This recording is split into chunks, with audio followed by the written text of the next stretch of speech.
وبركاته. أعوذ بالله السميع العليم من الشيطان الرجيم. بسم الله والحمد لله والصلاة والسلام على سيدنا رسول الله وعلى آله وصحبه ومن والاه. وأشهد أن لا إله إلا الله وحده لا شريك له، وأشهد أن محمدا عبده ورسوله وصفيه من خلقه وخليله، بلغ الرسالة وأدى الأمانة ونصح الأمة وكشف الله به الأمة وجاهد في سبيل ربه حتى أتاه اليقين. فاللهم اجزه عنا وعن والدينا وعن الإسلام والمسلمين خير ما جزيت به نبيا عن قومه ورسولا عن أمته.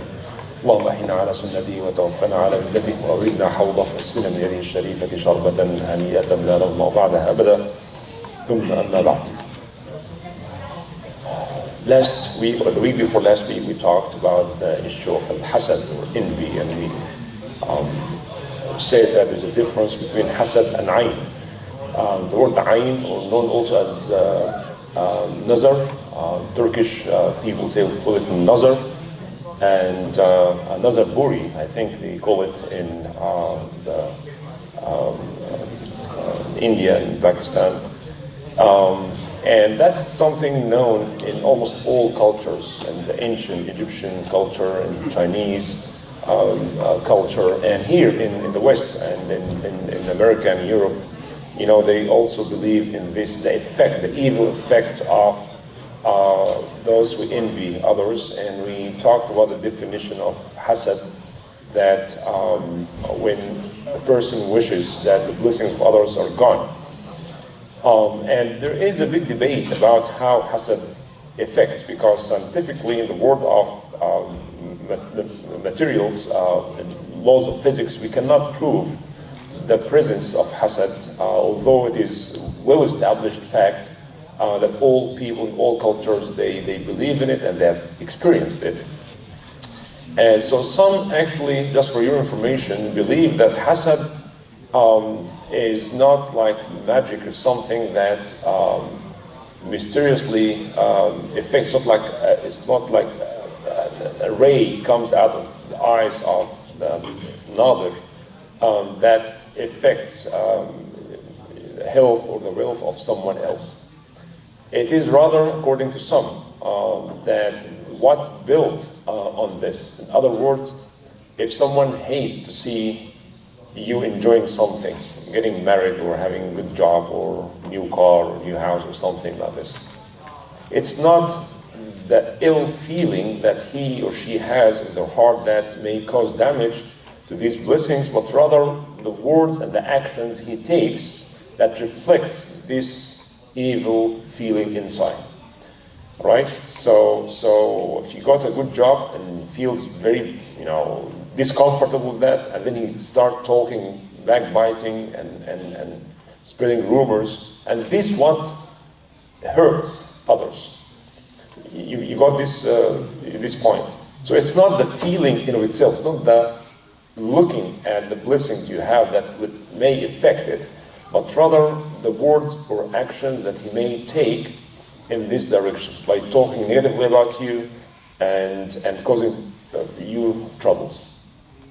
However, this interpretation of how hasad works does not really answer how the hasad can affect even from overseas. Right? Hasad doesn't have to be the hasid, the one who commits hasad, does not have to be present in the case. When he hears about good news happen somewhere else, his bad feeling, the fact that he hates to see others enjoying blessings, it affects. So it does not answer this point. It also does not answer the so many questions and hadith and events that happen. I'm sure every one of us have experienced something like this. But let me share with you this hadith of two of the Sahaba radiallahu anhum. One is Suhail ibn Hunayf. He's one of the Ansar, and another person with the name is Amr ibn Rabi'ah. Amr ibn Rabi'ah was of the Muhajirin, and he witnessed Badr, and he was a very good Muslim. And Sahl ibn Hunayf was one of the Ansar, also very brave in the battlefield, especially in the Battle of Uhud. So Amr and Suhail were friends, and one day he came to visit him, and he saw him, he was taking a shower, And he saw his skin, and that's Amir. So Amir said, wow, what kind of skin is this? I've never seen a skin of this good, even the skin of the young girls. You know, mukhabba'a, the young girls who don't, you know, come out and work, and their usual skin is soft. And once he said these words, Suhail collapsed.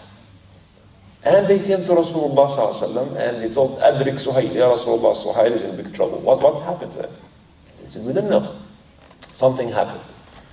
And he said, do you accuse anybody of anything? He said, yes, Amr came and he said so and so. And then he called Amr. And he was angry at him.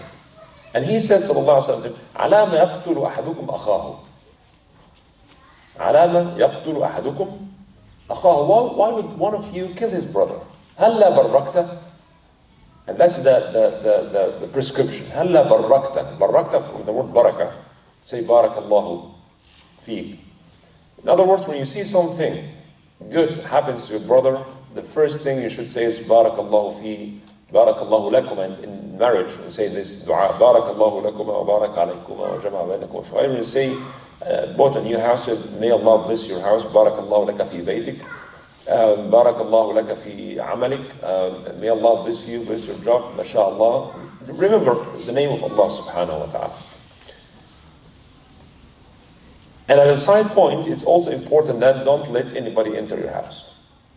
You have to allow only people that you trust, their iman and their deen. Because you never know. Right? So people who have no iman or weak iman may come and look at the house, and this can affect the house and the people who live in this house. And if you visit someone, then you should also always pray for them. If they invite you for food or something, ask Allah subhanahu wa ta'ala to bless their house and their family and so on. This is one story. And then Rasulullah sallallahu alaihi wasallam said you should have made dua of barakah. When you see something good, so his skin, say, oh, may Allah bless your skin, may Allah bless you and you know, give you more health and so on. And then he said sallallahu alaihi wasallam, he said sallallahu alaihi wasallam that when you are asked to make ghusl, this is another prescription, then do it. So he asked Amir to make wudu, and they collected the water that came out of his wudu, and then they put it on Suhail, and he immediately was cured. Alright, so if you know someone that you think he or she are the ones who made hasad to you, son or daughter or something in your house, then ask them to make wudu and collect this money. They may get upset, that's fine, let them get upset. And take this water and put it on the person that you think who has been affected by this. Rasulullah sallallahu alaihi wasallam hadith also in Majah and others, that he sallallahu alaihi wasallam ordered the Sahaba to kill two kinds of snakes. Al-Abtar wa dhul tufyatayn. Two kinds of snakes. The one that tufyatayn that has two black dots in its head. And Al-Abtar, another kind of snakes. Why is that? Why these two particular snakes? Because it's poisonous? No. The Prophet sallallahu alaihi wasallam said clearly, فإنهما يأخذان البصر ويسقطان الحم. These two kind of snakes, if they look at someone, if you get an eye contact with them, or pregnant woman would, this would cause this pregnancy or to get miscarriage, and they can turn a person to blind person, take away his sight. This happens with snakes. Hadith is there. Right? And I've heard this, that some snakes actually they hunt just by using their eyes. When they look at a bird on the tree and they get this eye contact, they fall down immediately and they go and eat it. If this happened with snakes, why is it difficult to believe that this can happen with more sophisticated species, that's the humans? And there is a scientific understanding of this as well. It's not purely mysterious things. If you study the paranormal events or parapsychology, this is a particular 150 years old science called parapsychology. Parapsychology is focusing on the power of the psi. You know, the psi, the gamma and gamma and kappa. These two kinds of parapsychology. You know, scholars study these things, and it happens. And psi gamma, the power of this psi gamma is that they call it the ability to feel things that happen hundreds or thousands of miles away. One of these abilities called telepathy. Read about it. Telepathy is true, it happens. I remember my mother told me that when she was out in the market buying some stuff, and one of us, young boys or girls, you know, starts screaming because hungry. She says that I feel it immediately. Something happened, I feel that my baby needs me. She leaves everything, she runs back home, and she found out exactly someone is crying and start nursing him or her. And a very famous incident happened with Umar ibn Khattab who was giving a khutbah, and then immediately just screamed, and he was talking to Sariya, who was leading the army, very far away from Medina. He said, Ya Sariyata al-Jabal, al-Jabal, Ya Sariya. Sariya is the emir of the army. Ya Sariya al-Jabal, I mean resort to the mountain, al-Jabal. And everybody in the masjid was kind of surprised what he's talking about. And Sariya, hundreds of miles away, he heard Omar's voice, and he resorted to the mountain, and he was saved. The army was saved. And when they came back, they told him that we heard that. So how did Omar know about this? Did he see this? Did he feel it? And when he spoke, there was no cell phones at that time, obviously. But Sariya, the emir, heard him, and he followed his command. So this feeling from far away is real. It doesn't happen every day, I know that. But if you read about the parapsychology and the power of psi, gamma, you'll find plenty of examples. It's real, it happens for some people. How does it happen? Again, according to the law of physics, we don't know. There's no interpretation or explanation for this. But psychologists, they study this for so long, and hundreds of research have been made about this here in America and in England and so on. And similarly, this the power of the other power of the psi, they call it kappa. They also talk about the ability to move things from far away, using this very powerful and strong focus, and they can really remove things, can make things move. Some people have this power, and it's real. I know it sounds like you know mysterious things, but it's real. Some people have this power and ability.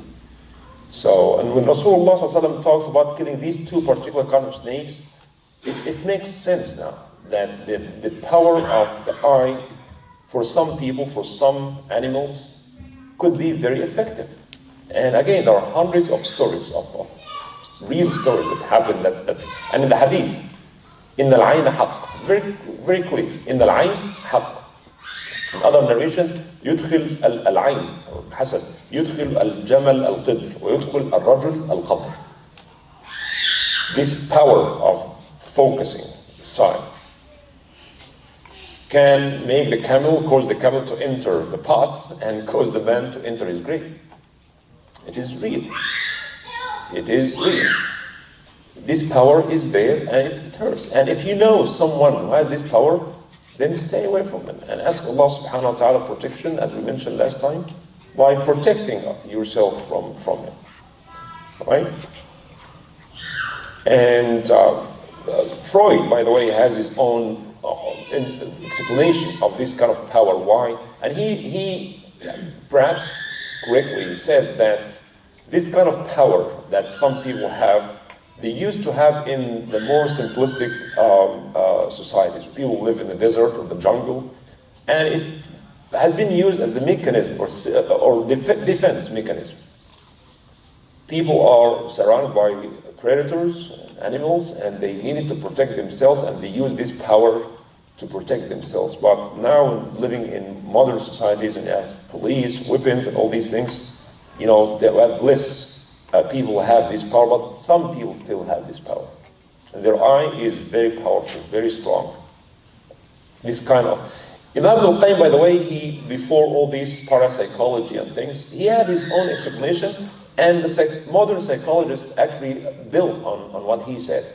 Because this is well established in his book. If you read his books, Zad al-Ma'ad or others, he talked about how hasad affects others. When he said that the nafs, the evil nafs, takes a particular shape that's very evil and very concentrated on something, that is how it affects. Because this nafs, subhanAllah, our nafs is very powerful. Sometimes it's powerful in good, some other times it's powerful in doing evil. Right? When you pray to Allah subhanahu wa ta'ala sincerely, that's why sincerity in dua is important. It's not just words you say. It's what's in your heart. You have this power, you have this yaqeen in Allah subhanahu wa ta'ala, and you beg Allah subhanahu wa ta'ala for something. We are required to do this in our dua, to pray with our heart. But some other time the nafs takes a very different shape of hate. That's why Imam Ghazali is talking about anger, hate, and hasad. And he said anger leads to hate, and hate leads to hasad, which is the worst. الغضب والحقد والحسد.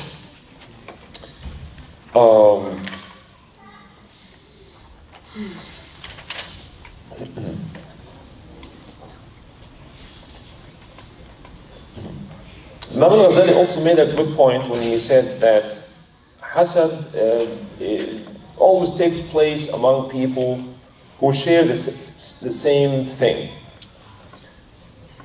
So he said, he gave this example, he said, everybody enjoys the sun, right? Everybody enjoys the sky, the heaven. But nobody envies someone because everybody has his own share of the sun, own share of the air.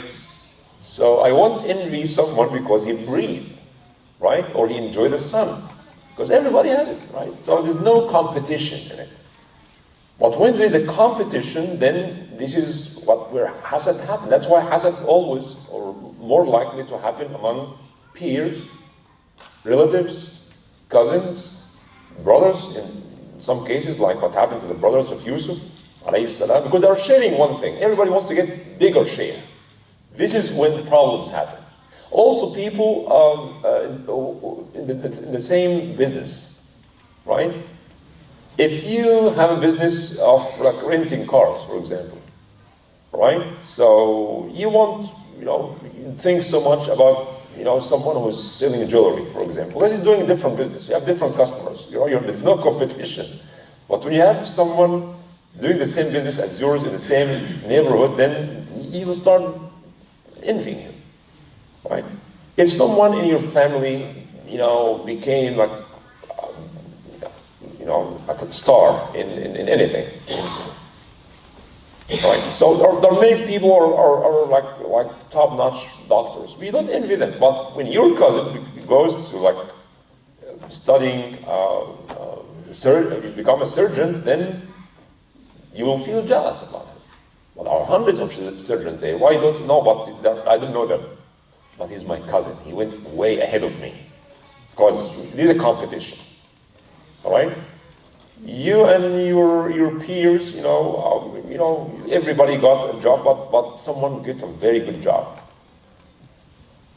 Right? Become a minister or something like this. Then start, feeling bad about this. Hasad takes place. But why not doing hasad against other ministers? Because I don't know them. They're not from my family. But this one is like, we used to be classmates. Now, why is going so far ahead of me?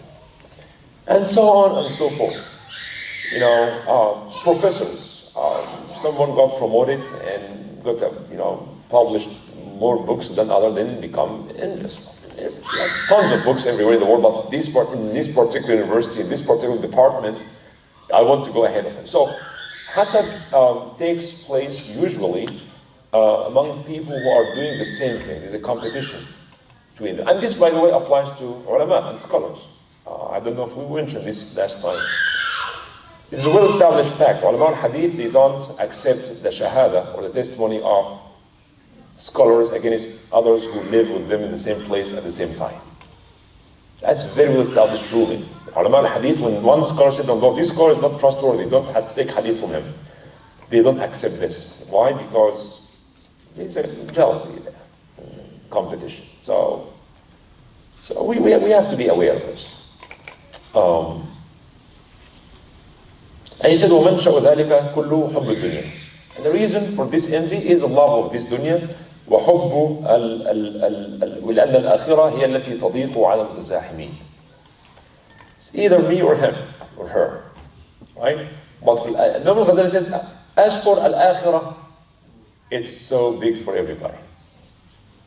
So when you see someone who is doing much better than you in deen, he's hafiz and good knowledge, and he's, mashallah, with good akhlaq, and he got married to a good sister. Now Allah subhanahu wa ta'ala said, do this kind of competition. And the hadith we mentioned last time, in which Rasulullah sallallahu alaihi wasallam said, لا حسد إلا في اثنتين. Good hasad could be only practiced in two cases. This hasad here in this hadith means that you wish that you have what someone else has. One who has a lot of money and he's spending this money right and left fi sabilillah. If you want to wish to be like someone, you can wish to be like this person because he's doing something great. And the other person is the one who gained knowledge and is teaching or spreading this knowledge. Be like this person. Or you can wish to, not like we can wish to be like this person, not the people who have a lot of money.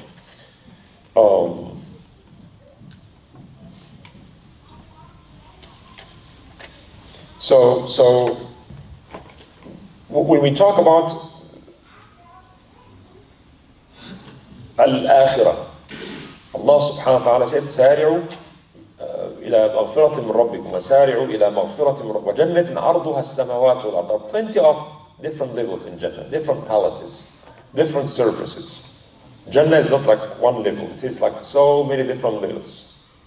Right? In the top are Nabiyyin, and then Siddiqeen, Shuhada, Salihin, and people who are in lower levels. In the hadith that the people of Jannah will see those who are in the top levels of Jannah like you see the bright star. Sometimes you see a bright star, right, in the clear night. So wow, beautiful. That's so far away from me, right? So far away. People in Jannah will be like this. Those who are lower levels will see, you know, these great Siddiqeen and Shuhada and Sahaba, you will see them like you see these shining stars in dunya. Huge difference, right? Hum darajatun inda Allah, is darajat, right? Darajatun inda Allah, hum darajatun inda Allah. So, and the door is wide open for competition. But what happens is that we compete and envy others because we love this dunya so much. And the dunya by nature is so limited. It's so limited. But al-akhirah is so much wide. You can get whatever you want. You can go as high as you can. So compete in this. Alright, so now we'll end with this, what Imam Ghazali talked about ad-dawa. What if I feel I envy others? What if I feel that I feel discomfortable when others got, you know, good blessings, great blessings? Or vice versa, I feel good when someone loses, when someone's, you know, get divorced, when someone loses his job, when someone lost his son. Some people are evil. They feel happy when crises happen to others, and they feel bad when good things happen to others. Now, Ghazali is focusing on this. What if I have this feeling? He said, this is one of the great heart disease. And there are two ways to purify your heart from them. One is ilm and the other is amal. One is to know something, the other one is to do something. Knowledge, what do we need to know? One is that hasad, when you do hasad to someone, that is extremely harmful to your deen and to your dunya. Know that. If you feel that you have this desire to envy others, you are hurting yourself in the dunya and the akhirah. And he made this beautiful analysis. He said that Allah's blessings will continue to happen to people. So if the only thing that makes you comfortable is for others to lose everything, then you will always be in a constant state of discomfort, right? Because Allah will continue to bless His people. You got this point? So the hasid is actually hurting himself because he's always in this state of sadness and discomfort. So he's hurting his dunya. He will never enjoy his life. Oh, even though they are doing very well, but he's not happy. She's not happy. Why? Because others are enjoying so many blessings. And Imam Ghazali said, Allah will continue. Nobody can stop totally the blessings of Allah subhanahu wa ta'ala. Right? So that's why he is hurting himself. And for al-akhirah, of course, or how he hurts his deen, is because he feels that Allah is not fair and just. This is why it is. Why Allah is giving him so much? Right? Who gave him this job, this house, or this wife, or these children? It's Allah who gave it to him. So the hasid, in fact, is protesting how Allah subhanahu wa ta'ala distributes His blessings. Allah gave him something that He didn't give to you. No, that's not fair. That's like our kids always say. Not fair. But the hasid, in fact, is unhappy with how Allah subhanahu wa ta'ala is giving people. And what could be worse than this? When someone accuses Allah subhanahu wa ta'ala of not being fair. Right? And number two, this is how hasid hurts his own deen. Hasad hurts the hasid's deen. That you are taking the other side. You are standing against the prophets and the righteous people, because the prophets and messengers and the righteous people, they always love to see others enjoying, even things that they don't have. Happiness is when we give. We feel happy when we give. And that, as one of the scholars said, that the happiest people are the prophets. Because the prophets, they are doing this very difficult task of da'wah to Allah subhanahu wa ta'ala, changing people's lifestyle, guiding people to Allah. And they become very happy when they see people coming to Islam, right? So their job is to make people happy, to save them from what harms them, right? So they always give, they sacrifice and give. And sometimes they're fought against and insulted and so on, but they always like to see people happy. They always like to see people enjoying their life. So the hasid actually is doing the opposite. The prophets and the good people, they always like to see people enjoying their life. And who is wishing the opposite? It's Iblis, right? Iblis always wants to see people fighting each other, want to see people depressed, and envy one another.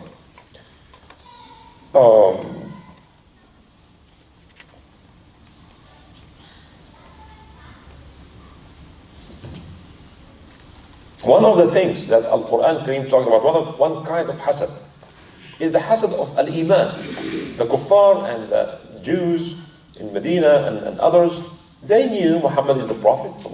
They knew that Muslims are following the straight path, and وَدَّ كَثِيرٌ مِّنْ أَهْلِ الْكِتَابِ لَوْ يَرُدُّونَكُمْ مِنْ بَعْدِ إِيمَانِكُمْ كُفَّارًا حَسَدًا مِنْ عِنْدِ أَنفُسِهِمْ. Many among the people of the book, they wish that you turn back to the way of kufr after you have believed, out of envy. You know, you are following the true prophet. They couldn't, they chose not to. They know that you are following the way of all prophets. They know your way is the right way. But because they could not come to Iman, they want you to come back to Kufr. And this will never happen. It didn't happen. So the Hasid always is asking for something that may not happen. Right?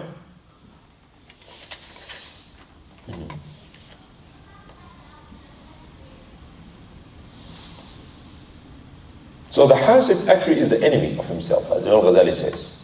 So the Hasid is the enemy of himself, because you always be in this, having this feeling of discomfort. And the hadith, the Prophet ﷺ said, Al-mar'u ma'a man ahab. You will be in the day of judgment with those whom you love. You love people, you'll be with them in the day of judgment. So, and many of the Sahaba said that this hadith, we love this hadith so much. Because we know we love Abu Bakr and Umar, and where were they and where are we? We love them. And Rasulullah said, you will be with those whom you love. You love the Sahaba, Al-Muhajirin, Al-Ansar, you love Ahlul Bayt, you love the Prophets, you'll be with them, inshallah. Al-mar'u ma'a man ahab. You know the hadith Thawban, very famous hadith, Thawban. One of the servants of Rasulullah ﷺ said, Ya Rasulullah, I feel very sad that when we die, even if you go to Jannah, you will be so high in Jannah, and how can we reach your level? As we mentioned earlier. So we have access to you now. We see you, we hear you, we love you so much. But even if you go to Jannah, we will not have this access to you, because you'll be in a very high level. And Rasulullah said, no, don't worry. You'll be with whom you love.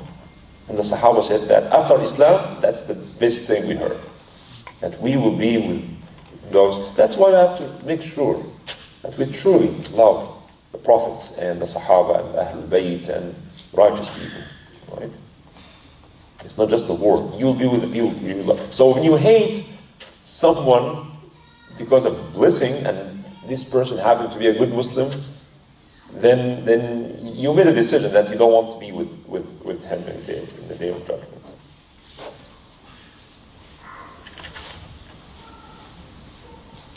As for the amal, these are the ilm. The Hasid needs to understand that he's hurting himself. He will never stop the blessings of Allah subhanahu wa ta'ala, and he's hurting his deen as well. As for the work and the acts, what are the things that we need to do? We mentioned some of them. When you see something, someone is enjoying some of Allah's blessing, then pray for them. Even if you have this feeling, say, may Allah bless you, or make dua for him, may Allah bless him and give him more, and so on. So this is how you clean your heart.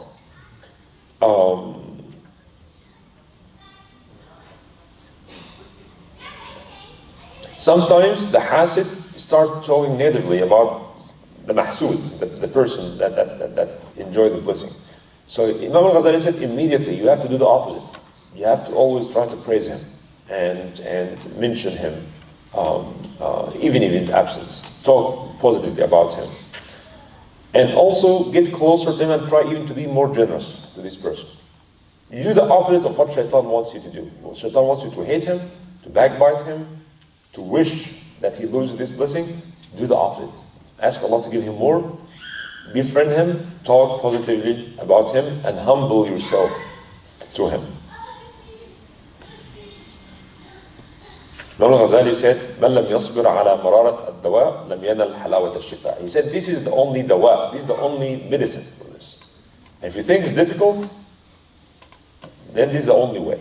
Sometimes you have to take a very better medicine in order to gain shifa. Right? There's no easy way. And also, it's important to know that Allah subhanahu wa ta'ala in His infinite wisdom, He distributed gifts to people. He gave you something He did not give others, and He gave others something that they give to you. Why? Why me? Why him? Why that much? لا يسأل عما يفعل سبحانه وتعالى. He's not to be asked why. Right? He's فعال لما يريد. He gave you this, be happy with it, be thankful to Allah subhanahu wa ta'ala, and move on. Why did Allah give me the same, job, or wife, or children like him? And Allah subhanahu wa ta'ala, nobody asks him why. Right? Maybe in the day of judgment, Allah subhanahu wa ta'ala will show you that why He didn't give you so much. Sometimes people, we always talk about the big dictators, right? Hitler and Mussolini and Napoleon, and all these bad guys. I'll have people like them, but they don't have the power that these people have. If they got the chance to have the power that like Hitler and Mussolini and these people, they would have done the same thing. We have little Hitlers living among us sometimes. They are evil people. But their harm is, relevant to the power they have.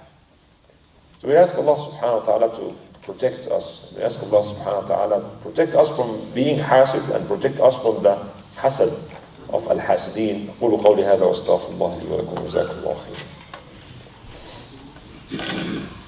And Imam Ghazali, because he said the main reason for hasad is hubb dunya, next chapter he will talk about them with dunya, talk about this dunya and how insignificant it is. I will try to have also a different perspective. Imam Ghazali, rahimahullah, he talked about dunya and how should we understand this dunya, this life we live, and inshallah we'll discuss this next week.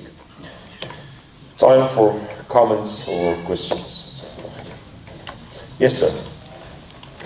How do we know that if something bad is coming to us, it's coming from hasad and not from direct from Allah? How? Because some of the people always feel that whatever happened to them is because people are jealous of them. And that's a good question. Sometimes people exaggerate in hasad. If there's no hasad at all, we'll continue to face challenges. Bad things will happen. Death will happen in family and friends, right? So how do we know if something bad happened? Got a car accident, or a small fire at the house, or person fighting with his wife out of nothing. They love each other and suddenly something happened. It could be many things, right? Change of hormones, seasonal affect disorder, could be anything. It could be a hasad, could be. How do we know? We don't know. But sometimes we know. Sometimes, like the hadith I mentioned, when this man said, oh, what kind of skin is this? I've never seen a skin like this. That's a clear sign, okay? That's a big indication. Because this happened right after this. And some people are known. You know that some people have this power of eye? They use actually to hire them. In Arabia, someone who was known back in the pre-Islamic era, they rent them. It says, I'm going to hire you. I want you to look at this man's camel or look at this man's children. And one time, someone hired him. This man is known, has this power. It happens. I mean, this British guy, young man, a very famous story. I forgot his name. When he was young, he found out that he looks at something, concentration, it can bend. Steel. He has this power. So someone hired this man to do ayn nazar to someone, to hurt someone. So they were waiting for him to come. He said, here he is. He said, where is he? He said, this man was coming all the way, far away. Said, could you see him from that far? This man lost his eyesight. So, if you know someone, and if someone is known of these things, stay away from them. Stay away from them. How do you stay away from him if that person is your family member? Well, that's another good question. You need to protect yourself. We mentioned last week, and I'll say it again. Imam Al-Qayyim said that this hasad and ayn, and even magic and all these things, it's like arrows. You don't know where it's coming from. Right? You're right. Could be your cousin, could be your in-law, could be your neighbor, could be your co-worker, anybody around you. You don't know. You don't want to worry about people. You need to protect yourself by holding your shield. Put your shield on. If you have the shield on, then don't worry who is who. or who is doing this. All right? Because, again, you never know. So what you need to worry about is, am I protecting myself or, you know? So I like to, buy this insurance against this and against that. Then we, in the morning, before you go, say, Bismillah, tawakkaltu ala Allah, wa la hawla wa la quwwata illa billah. اللهم إني أعوذ بك من أضل أو أضل أو أزل أو أزل أو أظلم أو أظلم أو أجهل أو يجهل علي. It will be said to you, وقيت وهديت وكفيت. You will be protected, guided, and your affairs be taken care of. Kufit means that we will be sufficient for you. When you read قُلْ هُوَ اللَّهُ أَحَدٌ قُلْ أَعُوذُ بِالْفَلَقِ قُلْ أَعُوذُ بِرَبِّ النَّاسِ 3 times each. Takes less than a minute. And Rasulullah said, no one will find any dua or words for protection better than these surahs. Rasulullah used to make a lot of du'as until these surahs were revealed, and he left all these du'as and he just repeated these surahs all the time. Very powerful. We talked about the power of the eye and how it affects. Don't underestimate the power of the words. Hadith in Sahih Muslim, Rasulullah said, Jibreel came to Rasulullah and try this. Try this and do it with belief. Jibreel used to, make ruqyah to Rasulullah saying, Bismillah arqiq, min kulli shay'in yu'dhik, min sharri kulli nafsin, aw ayni hasidin, Allah yashfiq, Bismillah arqiq. I'll say it again. Bismillah arqiq, min kulli shay'in yu'dhik, min sharri kulli nafsin, bad, evil nafs, aw ayni hasid, Allah yashfiq, Bismillah arqiq. This is a ruqyah of Jibreel to Rasulullah. So don't underestimate the power of the words. These are the words of Allah. The words of Allah are not like the words of anybody else. So say these words, say the adhkar. Why Rasulullah told us to say these things if it's not helpful? So regardless of who is doing this, be protected. Because you cannot control people, but you can control yourself.